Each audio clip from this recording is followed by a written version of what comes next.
This is Doug Evans, the President and CEO of the Palm Beach Chamber of Commerce. You're listening to Your Palm Beach Guide. I'm so glad you're checking us out today. If you've been listening before, we've had a variety of guests, which have been a lot of fun, and everybody brings a different perspective to their thoughts of Palm Beach, the Palm Beach Chamber of Commerce, the area, the growth, the arts, the culture, all the neat things that we have at the Palm Beach Chamber of Commerce. And once again, we are the island of Palm Beach, the chamber for the island. But as this area continues to grow, we've got so many wonderful members, more than 800 now. It continues to grow, which we're excited about. And with me today is a wonderful person who is almost a total native here, been here for a long, long time. And her name is Robi Jurney.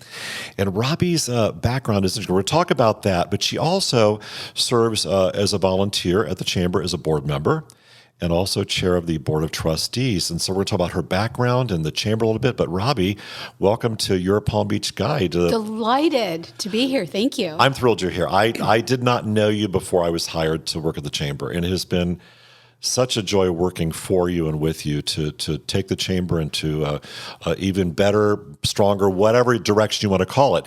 Now, Robi was with the Junior League. I learned this about her about a week ago over lunch, and started to put together this wonderful, with the Junior League, a charity called the Quantum House. I did not know what that was until I met Robi and had a chance to go see this facility. And Robi, being an almost native, also knows everybody here in town, which I also love. But Robi, talk a little bit about your background when you moved here at a certain age from D.C., I just found out. Tell me about your history in West Palm Beach, the Palm Beaches, and how you kind of arrived at doing what you do at the Quantum House. And I want to know all about this. That's a really long story to pack into a few minutes, but I have grown up here. I remember when everything west of Military Trail was Shell Rock roads, and so, a lot of pastures and nurseries and stuff. I went to school here, graduated from Cardinal Newman High School, went off to college, but I came back. This is where I wanted to live, and my family is here, got married, have two beautiful children who are adults now, and actually invite me over to their houses for dinner, which is really lovely. Finally good, yes. It finally happens. Everybody just hang in there. And as you mentioned, I have been a member of the Junior League of the Palm Beaches for probably 35 years.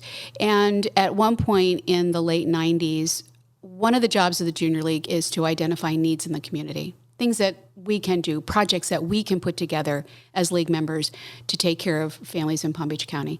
And at that time, we, through research, realized that there was not a pediatric healthcare hospitality house. And working with our volunteers and with some of our community partners, Quantum Foundation and St. Mary's Hospital, we were able to fuel the vision and put together Quantum House. And that's what we do. At Quantum House, we take care of families while their children are receiving medical care for a serious medical condition. So this group of women were basically sitting around a table one night at the Junior League office and came to the decision, this is something that we need to do. So we put a plan together, we farmed it around to the community, got support, got some funding, and that's how the house was born. I served as a founding board member, did that for a number of years, and then there was a vacancy. The director that we had went back to his hometown, and they offered me the job. So, I tell people, don't ever discount your volunteer work. No. You never know where it's going to lead. And I've been doing this job for a little over 15 years, and it's been extraordinary. So you went away to school. What was your degree and your background, and what were you studying? In communication arts. Okay, so that tees you up for like a great position to run a nonprofit, because it's obviously fundraising, it's PR, it's public relations, it's building a board, it's all that kind of good stuff. But you probably, when you went to school and came back home, as we'll call it, you joined the Junior League. And now the Junior League, for people who are listening to this, you think of Junior Leagues who do cookbooks. What I love about this Junior League here is, think about a project where you're doing a hospitality house for children who have medical issues and they need a place to stay. Mm-hmm. To me, when I've looked at other Junior Leagues, I've never seen a project like that before. In your experience with other Junior Leagues, do they, not this one because this is different, and I've seen the ladies who do this. That's not the norm, is it, with Junior Leagues? Or maybe it is today. I don't think it was 20 years ago. I'm pretty partial, so I'm probably not the one to ask that question, because I think we have a really terrific league here and a group of women who are willing to take on a pretty significant challenge. Doing that and convincing the community that it was a really good idea and that they should support it, It's not that it was difficult because everybody did agree it was something that we needed to have, but it's not something that any of us did for a living. We Right. are all volunteers. And so to put that package together, shop it around, put the right people in the room together, make those connections, it was really terrific. So we're grateful we're sort of the jewel in the junior league crown, in my opinion. Well, to me, it's impressive because it says to other junior leagues, and there are lots of them all around the country, the power of people like you coming together to do something like this, the impact on the community. That's not just a one-time thing. This has been going on for 22 years. 22 years. And so the Quantum House, and I went there to visit this. I pulled up to it. To me, it looked like this beautiful resort hotel. I'm like, this is gorgeous, whatever this is. And, I could stay here and live here. So the Quantum House, so we give us a typical story. You've got a child who's coming from outside of the area who has some kind of a medical issue. So tell us from that point to how that happens, how they get to you, what the apartment is like, what they get, maybe what it costs, because Sure. to me, this really blows my mind when you hear about this. So the way that families come to stay with us are through referrals. And we get referrals really from any healthcare agency in Palm Beach County. Could be a hospital, doctor's office, some sort of healthcare facility that identifies a family that would need lodging because their child needs care. The folks that stay with us really fall into two categories. They're the families who know that their child needs care, whether it's surgery, some sort of treatment, oncology, whatever. And then we also have the families who woke up this morning and everything was fine, and then it wasn't. This is a mom that goes into early labor, so the baby's up in NICU. This is the child who was on the baseball field and got hit in the head. He's up in the PICU. So we really have these two different kinds of folks that need a place to stay. We care for a lot of families that live right here in Palm Beach County, but we also have folks that stay with us that are from out of town or even from out of the country. So when those families have their referral sent in, to be honest, Doug, our only real criteria is, do we have room? Okay. We don't care. We're not specific to any illness or injury. We don't care where these kids come from. We don't care who their doctors are, the language they speak, the weight of their wallet. It has nothing to do with them getting a room with us. It's really, do we have the space? Right now we have 30 guest suites. We started with 10. Wow. We raised about $5.5 million 8 years ago and added on an additional 20 rooms, 20,000 square feet. And so when a family checks in with us, they have their own family suite. Each room has a king and a twin, and they're very spacious rooms. They're beautiful. I had some folks in yesterday and did a tour, and they said, this is the most beautiful place I've ever seen. It's gorgeous. And I said, you know what? This should be the most beautiful place these people have ever stayed, because with all they're dealing with, this needs to be their oasis. This is where they can cross that threshold and just breathe and just know that they don't have to worry about anything. So while they're there, in addition to the lodging, we provide their meals. Okay. We have meals every day for the families. They can, with our business center, run their businesses. We have 2 playrooms for the children. We have a very robust pet therapy program. Really? So folks, yeah, it's wonderful. Okay. Certified All right. pets. Love that. We have 2 kitchens, 2 giant kitchens, a main dining room, because we like to bring all the families together for the evening meal, if possible. Volunteers are really sort of the heart of the home. They're what keeps the house humming. We have groups that come in and do arts and crafts and projects with the kids. And we also have a respite program where we bring in groups to do chair massages and little activities with the adults so that they get a little break. You know, these caregivers never complain. They never think about themselves. So you really have to create situations for them to take a break from what they're dealing with. The Breakers is probably one of our biggest supporters and has been since the doors opened. And a lot of times they'll send over their folks from the spa and so forth to Really? Oh yeah, to do chairman. As volunteers. And that little sign-up sheet gets filled pretty darn fast I'm when sure. they know that that's happening.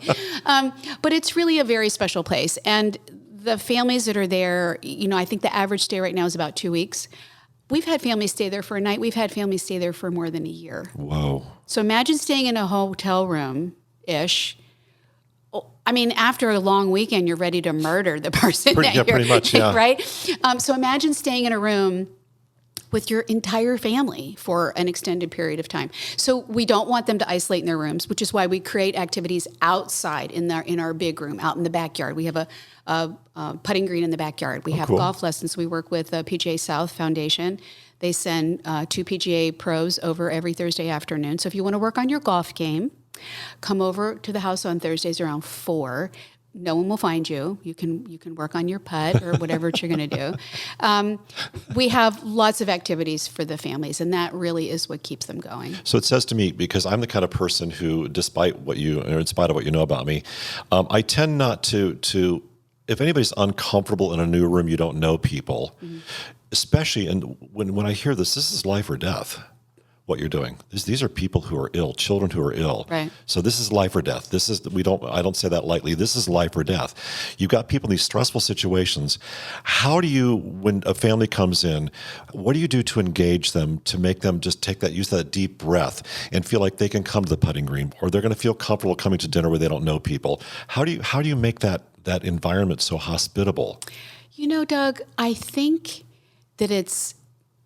it's just something innate in all of us. So, if anybody ever ends up in the hospital, the first thing you think is, how do I got to get there? Yeah. I got what can I do? I got to get there, right? It's just the way we're made. We're wired to be together and to help people. It's just a natural reaction. Mm-hmm.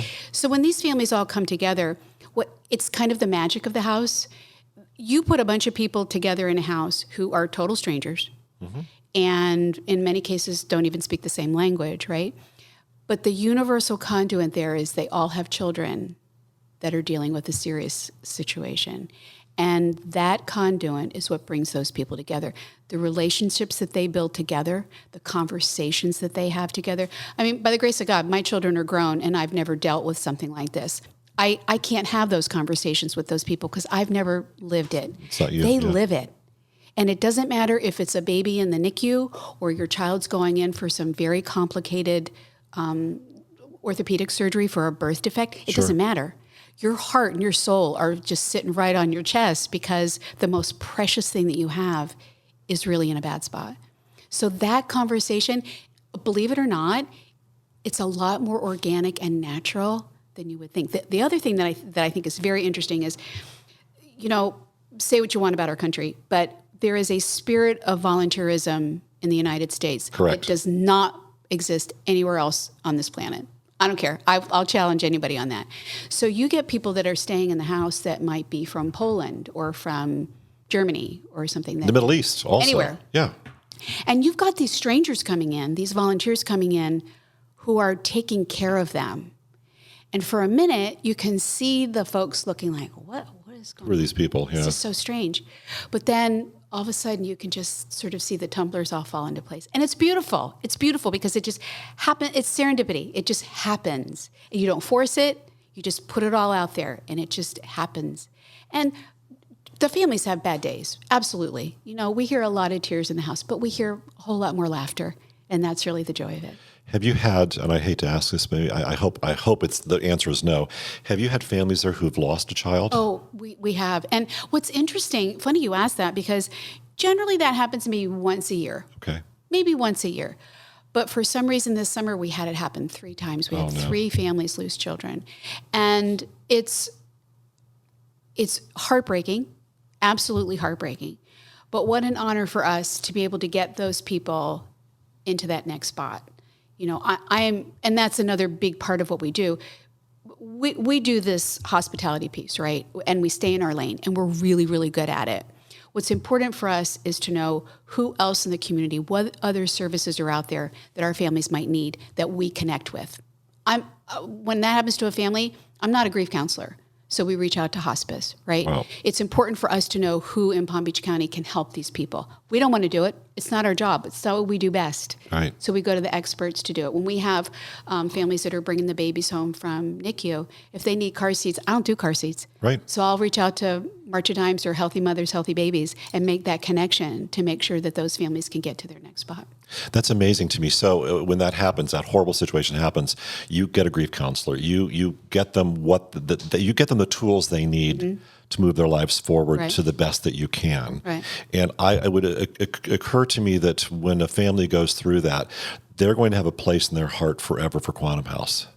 for just maybe the little thing you did, little experience, or when that child is healthy and growing. Right. They'll remember we were there for a month, 2 months, a year, or 2 weeks, whatever it might be. And I've had I won't say the great fortune, I've had the experience of seeing what they do on the campus of St. Mary's with these children with orthopedics in particular.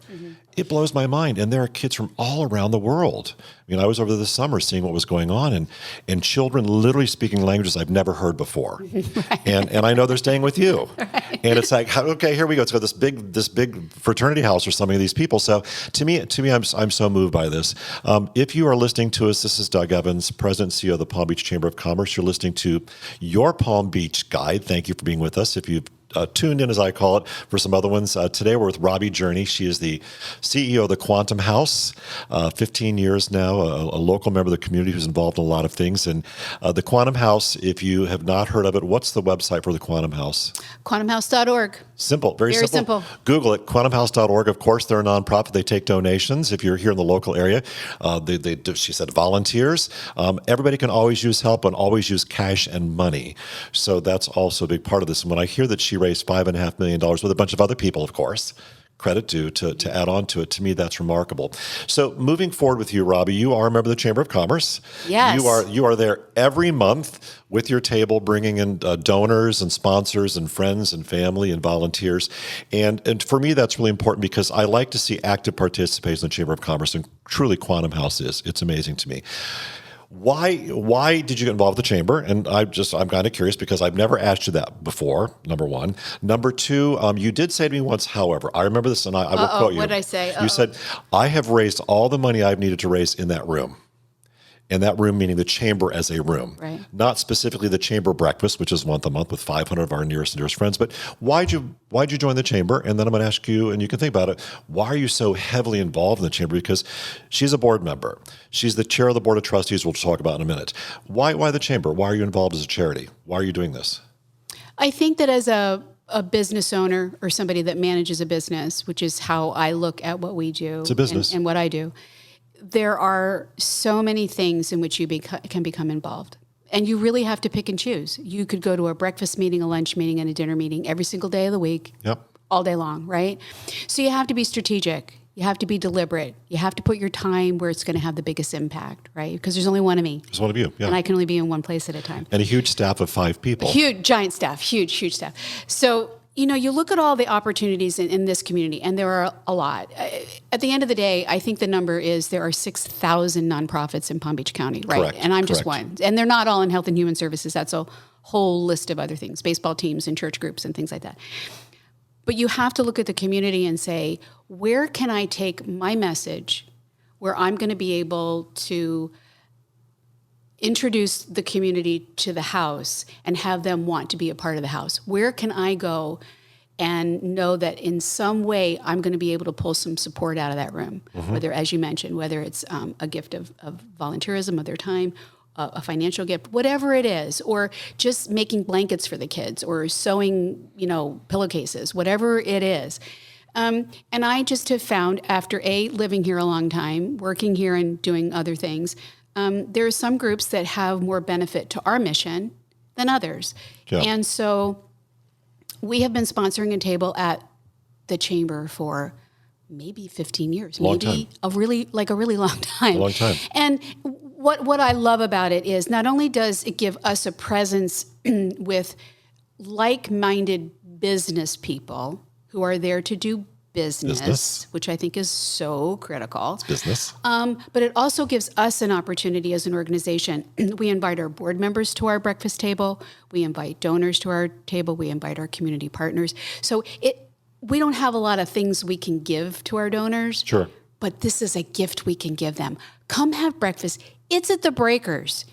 Everybody wants to be there. That's the recurring theme. It's the Breakers. Some of the most wonderful people in Palm Beach County in that room. Yeah. And so from that perspective, that's where I see the benefit. As far as being on the board, you can approach a lot of places and say, hey, I'd like to serve on your board, I just think that the Palm Beach Chamber Board, again, is full of very deliberate business people. Yes, I agree. Deliberate. very deliberate business people who look at Palm Beach, but look beyond Palm Beach. They have their finger really on the pulse of what's going on in town. And for me to do my job and do my job the right way, I need to know all that stuff. I need to know what's going on in the real estate market, because if I don't know that, I'm not going to understand my donor. Correct. I need to know what's going on in healthcare, because if I don't have that information, I don't know who my customer is going to be as far as somebody that might need to stay with us. So people might think I'm just running a little nonprofit, but it's my job as a manager to know what all those other businesses are doing and what they're up to, because ultimately it's going to affect what we do. Correct. Regulations, laws, changes. Everything. Everything, taxes in the community, even though you're a nonprofit. And even just opinions. Stuff. Just opinions. Stuff that's going on. Right. And then with running the trustee program, I just think that it's fun. I love getting the speakers. I love, because I think it's we laugh. I think we call it a very convivial group. It is. It's a group that gets together, 6 times a year. And they all like each other. We all love each other. We love being in that room. It's intimate. We have really an up close and personal with a significant either business person or government official or something in Palm Beach County. It's just fun, and it's it's a different venue to have conversations about business. Yeah, it's an interesting group. For those who don't know, the Palm Beach Chamber of Commerce Board of Trustees is a group of maximum 80 people, and we're about 70 now. It's invitation only, C-level. And what's nice about this room, Robbie, when I first went to my first one last January, is nobody is in that room selling. No. Nobody, it doesn't happen in the room because A, I don't want it to, and neither do you. B, when you come to it, you don't want to be solicited. But what these people, they're forming bonded relationships with each other as equals in the community. Right. And they're comfortable. They walk in, it's almost like they just walk in a quantum house. You just relax because we've created this oasis of friendship, of like-minded business people who are there for a specific reason, which is the betterment of our community. Period. That's it. That's it. That's it. The bottom line. Well, to be clear, there is another piece to that story. The lunch at Cafe Balut is amazing. So Okay. I'm just going to give a little shout out to the chef. That just didn't clear. Chef Zach, yeah. It didn't occur to me. Yes, the lunches are at Cafe Balut, which is the Brazilian Court Hotel so in Palm Beach lovely. on the island. Yeah. It's gorgeous. And what's also nice about this with the chamber, and you being a board member and chair of the board of trustees, we make our chamber an efficient organization. The breakfast of the breakers, food from 7 o'clock to 7:45. 15 minutes worth of talking in the room from 45 to 8 o'clock. 8 o'clock, the program starts. At 9 o'clock, you're out the door. And the Breakers does valet parking better than anybody else in the entire world. You can move 500 people out in a record amount of time. The Board of Trustees, 11:30, convening for iced tea and lemonade and whatever else you would like to drink kind of thing. Noon, we sit down for lunch and the speaker starts talking. And 1 o'clock, it's over. We're out the door. Now, the speaker speaks for a few minutes. It could be 5, 20 minutes. And then there's a discussion. It's not a question and answer. It's actually a dialogue back and forth. Mayor Greg Weiss, the mayor of Palm Beach County, was there this last year. Great guy, by the way. It was a discussion. He came in prepared with 3 items he wanted to talk about. And the third one was a little more surprising to me than others. But then it became a discussion. And I loved it because I learned so much I didn't know. And those lunches are constructed to do that. So it's what's nice about this, Robbie, and you're the architect of it. I'm there to execute the lunch itself. But you bring these folks in there. When you start to think about who's going to come speak at a trustee lunch, we've got one coming up really right on the corner here. It seems to me that you're always looking for somebody who is not necessarily accessible all the time. In other words, somebody that people would really enjoy an intimate conversation with. Right. There's some people who show up often as speakers at a lot of different venues. And I think one of our goals is to find somebody different. Correct. Somebody that has a little bit of a different story to tell. And let people hear that because they might not always be the person that you expect. And I think that that's part of the value of the luncheons as well. My favorite part is what you mentioned, the conversation that we have afterward. The speaker speaks and then the hands go up, and I love it. And because it's just so natural and everybody feels comfortable enough. And I think there have been some very hard questions asked in that room too. Why this, why that? We had Dorothy Jacks a couple years ago. Dorothy's a lovely, dear friend.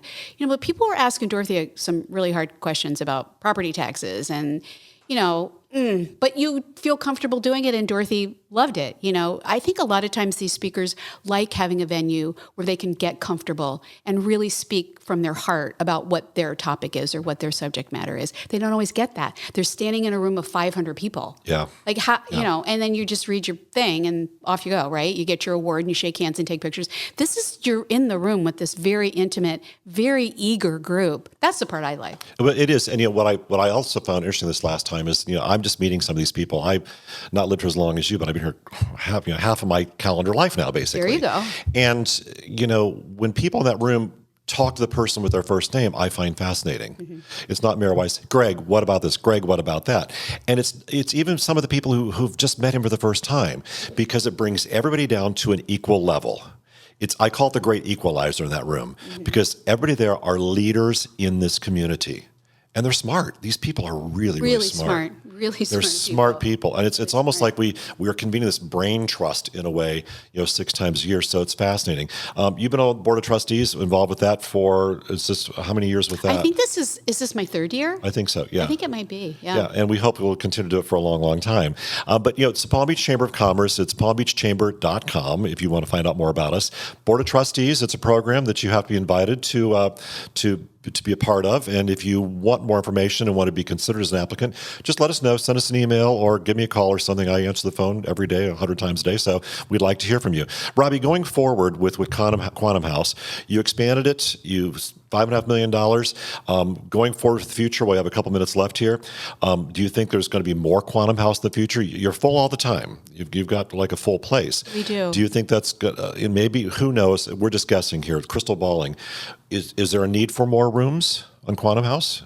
I can tell you that we generally run with a waiting list. Okay. Right? So maybe that's part of the answer to your question. You'd answer the question. Right? I think there are opportunities out there, and I always like to hear anybody's idea. I think, you just have to hear what other people have to say and what their thoughts might be. It's interesting. We rely solely on the generosity of the community. We're not a United Way agency. We don't get any state or federal funding. It really is the community that keeps the doors open. And the only way you can be successful with that is with relationships and, holding up your end of the deal and doing what you say you're going to do. And people give us their gifts, and it's our job to be good stewards of that. And we work really hard to do that. So it's those relationships that would help us if we wanted to get to that next step, whatever that next step is. Sure. It's the community that's going to help us get there. And what's your annual budget look like? How much is it now? Good Lord. Right now, I think it's probably about 1.6-ish. We're in the middle of budget right now, so I don't have the final numbers. So let's say, let's call it 1.516, right. And you have a staff of 5. This I know for a fact. So this is a lean staff, a very lean staff. So if it wasn't for volunteers, we wouldn't exist. Correct. So that's important. So volunteer opportunities, let them know. I'm sure Robbie has a process with her staff on onboarding volunteers. I do know the Palm Beach Young Professionals, our group this past year, our young professionals, which is up to age 40, by the way, which I don't qualify for anymore. They volunteered this past year. I saw them do special projects, which is great. So they're looking for volunteer efforts, if you will. You'll talk to Robbie and her staff about that. So there's lots of opportunities. And $1.6 million is not a lot of money, but it's a lot of money. Mm-hmm. And I think what you deliver to these people, to me, is heartbreaking when I see these children. You deliver so much for $1.6 million a year. And I know there are people who listen to podcasts like this who to them, that's not a lot of money. Mm-hmm. It's not a lot. So my urging on this is the head of the Chamber of Commerce, you as a chamber member, to reach out and support this charity. It's Robbie said, one of 6,000 here in the Palm Beaches, but it's a critical one because nobody else is doing this. And you're not a Ronald McDonald House. You're not part of any national affiliation where you get money from some national association or some big corporation. So community-based charity, taking donations, quantumhouse.org. This has been Doug Evans, President and CEO of the Palm Beach Chamber of Commerce. I've had a great time here with Robi Jurney, board member of the Palm Beach Chamber. Title at the Quantum House is CEO? President and CEO, which sounds so fancy. I'm just the manager. I'm just the manager to the Chamber of Commerce. Right? I'm just getting the pom poms out of the parking lot. We're just the hired help, aren't we? I could say and this. I love it. Robbie, in essence, is my boss because she's the Chamber of Commerce on the board of directors. We have a great board. She mentioned that that earlier. It's about 13 people. It's a really good group of people who represent the entire tapestry of the community, which I love about that because the community is evolving and changing. We need the Quantum House. We need Robis, the Robis of the world to do this. And thank you for coming in today, and thank you for all you do for Quantum House. And I hope that the Quantum House has a very strong future for decades to come that will outlast all of us. All of us. Doug, this has been terrific. I'm grateful. Thank you for including me. You're very, very welcome. You've been listening to Your Palm Beach Guide, Doug Evans, President and CEO of the Palm Beach Chamber of Commerce. Keep finding us here wherever you find your podcast because we'll be bringing you more great information about Palm Beach. Have a great day.